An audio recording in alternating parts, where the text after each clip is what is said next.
Welcome back to the Deep Dive. Today we are stripping away the headlines to look at something much darker and, frankly, much more urgent. Yeah. We're looking at a concept that's been floating around political philosophy circles, Yeah. but has now landed with a terrifying thud in reality. It's called Kunin. The bloody transition? Exactly, the bloody transition. And just to set the stage for you listening right now, our source material for this dive, it places us in early 2026. Right.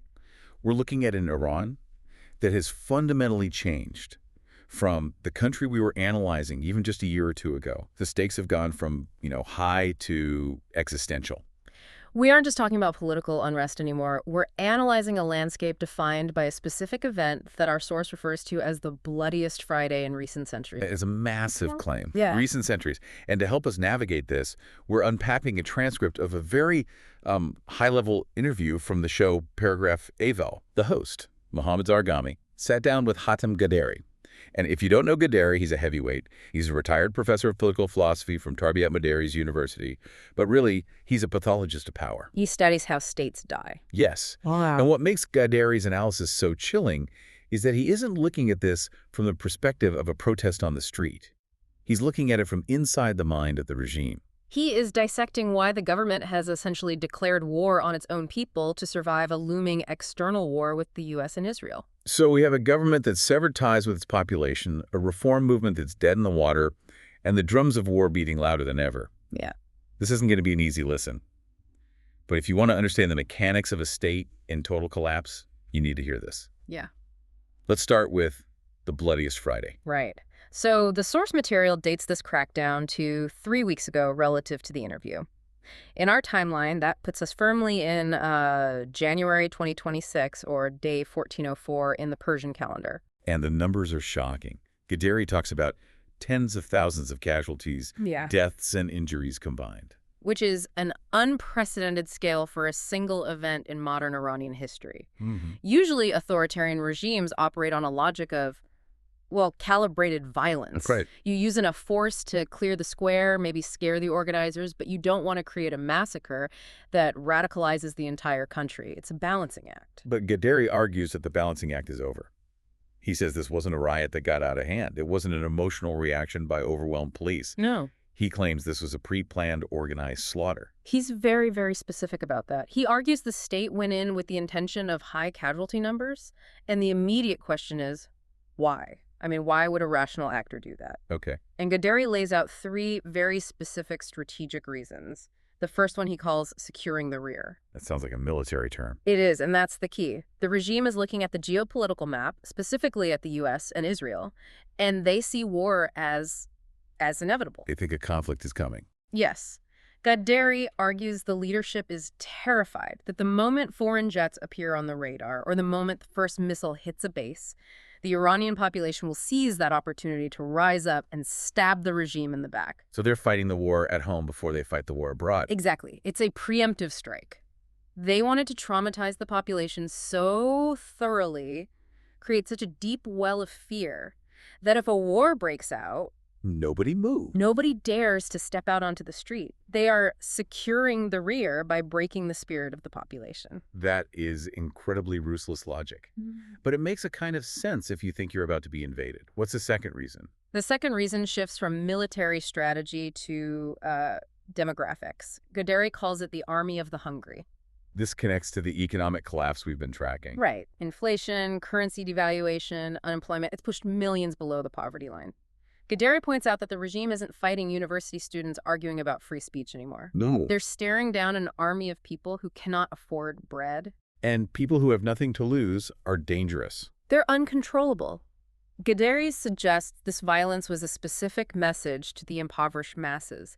Do not move. Wow. The regime knows that if the army of the hungry mobilizes, the security forces, who often come from those same lower economic classes, might fracture. They might refuse to shoot.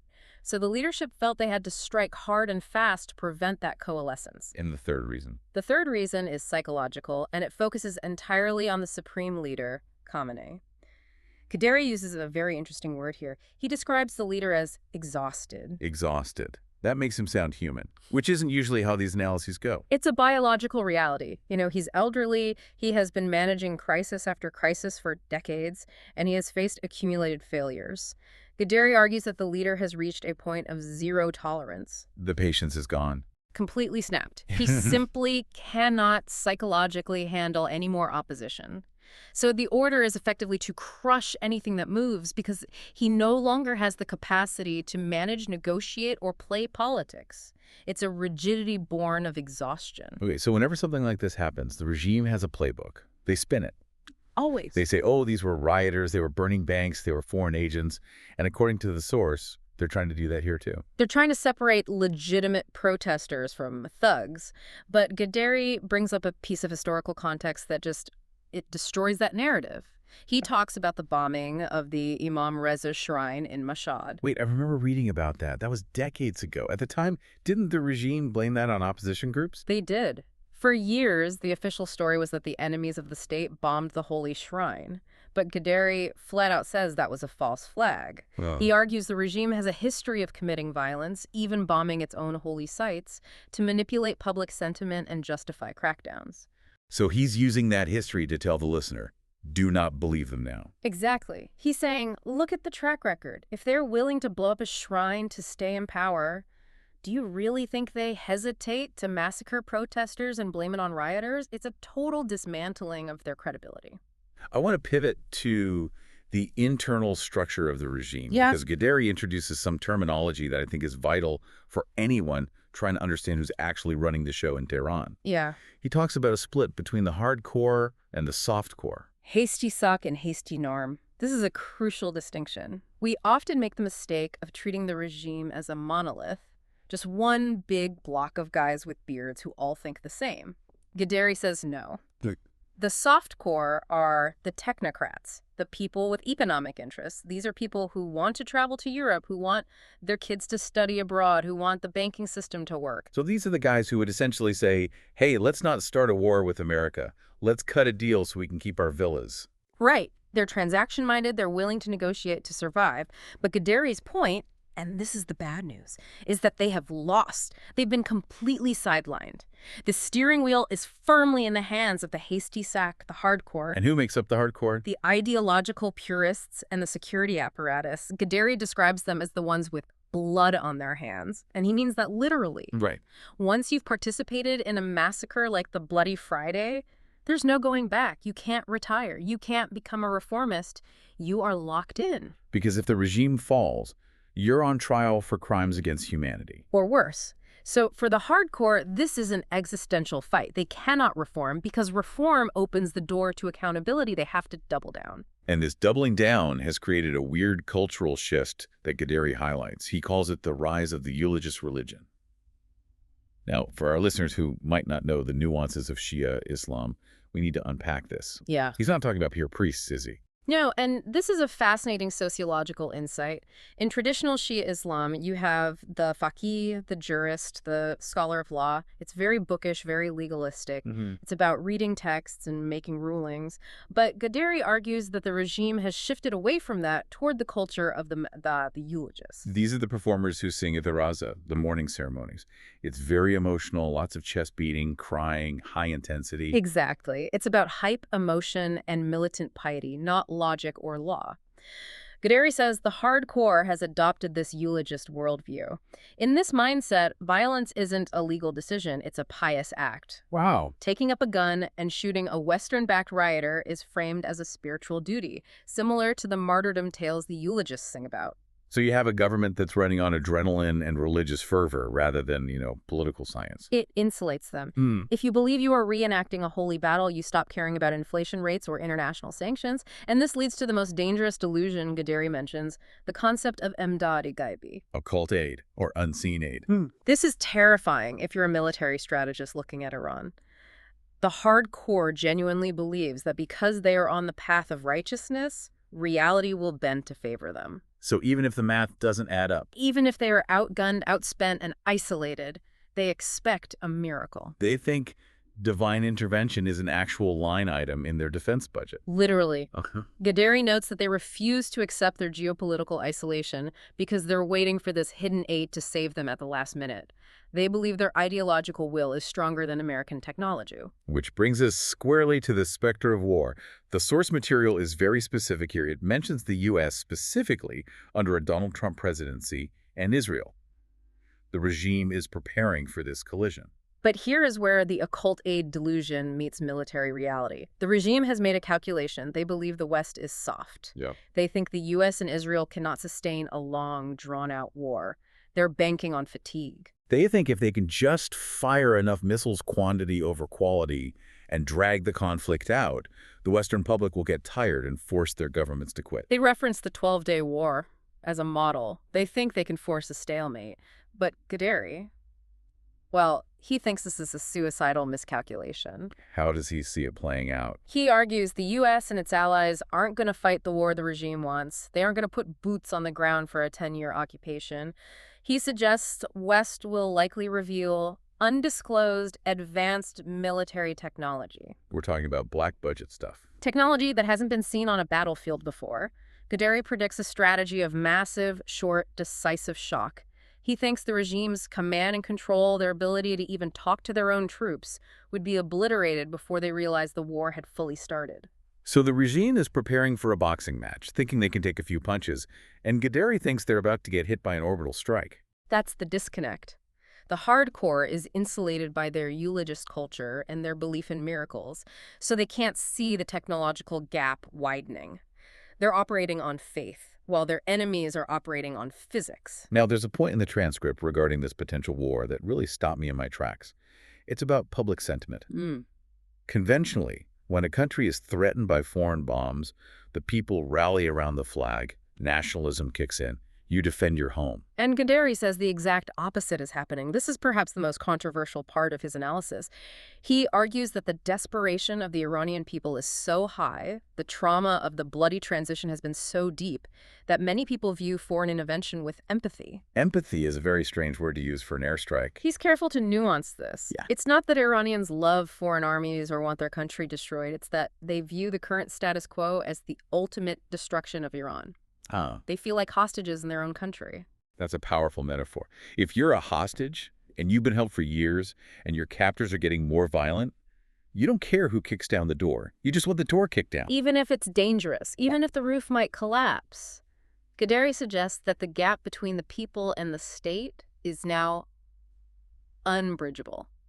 The state, as a provider of security and services, is gone. He actually says that, doesn't he? That the government doesn't exist anymore. Right. In political science, a government provides education, energy, order, water. Ghaderi says those functions have collapsed. What is left is just the executive arm of the leader's household. Just a machine for staying in power. Exactly. Not for governing a nation. So if the state has abdicated its duties, Right, and the people are desperate enough to welcome a war, where's the alternative? Why hasn't a domestic opposition swept in? This is where Ghaderi gets critical of the opposition, both inside Iran and in the diaspora. He points out a massive failure. They never formed a coalition parliament. They couldn't get organized. They stayed in their silos, the monarchists, the Republicans, the leftists, the ethnic groups. They couldn't bridge their differences to create a unified alternative government.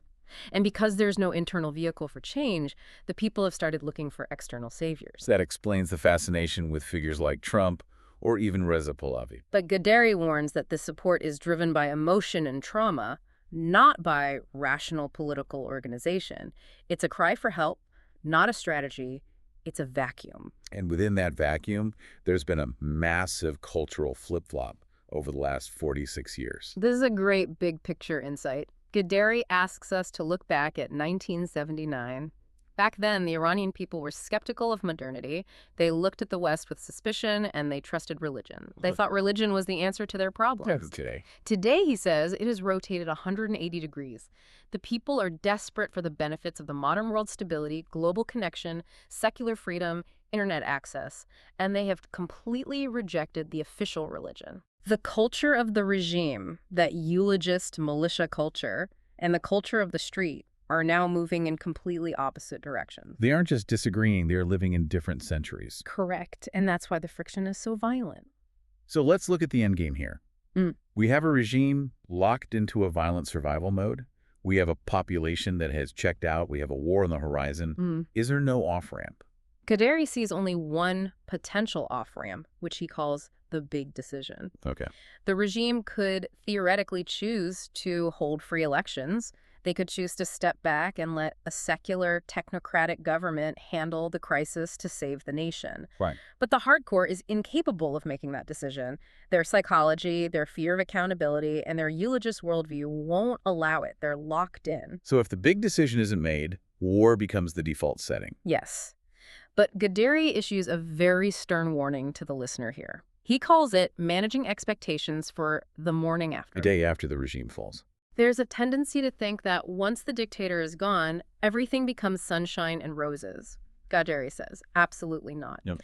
If the regime falls, whether through war or collapse, it will be chaotic. The infrastructure is damaged. The opposition isn't ready. The society is deeply traumatized. It's not going to be easy. That's a bleak outlook. But, and this is the key takeaway he leaves us with, he still argues it's the better option. He does, and that is the darkest yet most defining part of his analysis. He concludes that any scenario, even the chaos of war, even the uncertainty of the morning after, is preferable to the continuation of the current bloody stalemate. Because the current path is a slow death. Exactly.